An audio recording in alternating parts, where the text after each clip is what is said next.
ভিডিওটা শ্যুট করেছিলাম আমার বার্থডের দিন, কিন্তু তোমাদের সাথে শেয়ার করতে অনেকটাই লেট হয়ে গেল।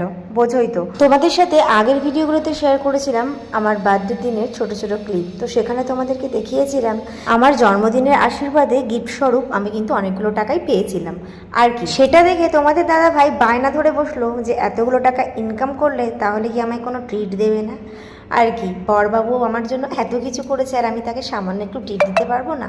সেই জন্য তার কথা অনুযায়ী আমি সন্ধেবেলায় চলে গেছিলাম একটা রেস্টুরেন্টে একটা ছোট্ট ট্রিট দিতে।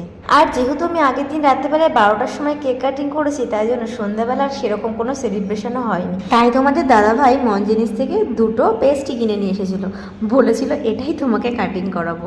আর ওর ইচ্ছেতেই আমি পেস্ট্রিগুলো কাটিং করে নিয়েছি, এটাতে আমিও একটু আনন্দ পেয়েছি। তো এই বিষয়টা তোমাদের কেমন লাগলো অবশ্যই কিন্তু জানিও। দেন এখানে এসে অর্ডার করেছিলাম দুটো কাটলেট আর একটা কোক। তোমাদের দাদাভাইকে ফার্স্টে আমি মেনু কার্ড দেখিয়েছিলাম, বলেছিলাম কি খাবে। তো সত্যি বলতে আমরা তো অনেক বেলা করে ভাত খেয়েছিলাম, 5টা বেজে গেছিলো, সে কারণে না পেটটা ভরাই ছিল। তাই তোমাদের দাদাভাই বললো যে সেরকম ভারী কিচ্ছু খাবো না, হালকা পাতলা সন্ধ্যের টিফিন খাবো। তাই আর কি সামান্য কিছু খাওয়া দাওয়া করেছি।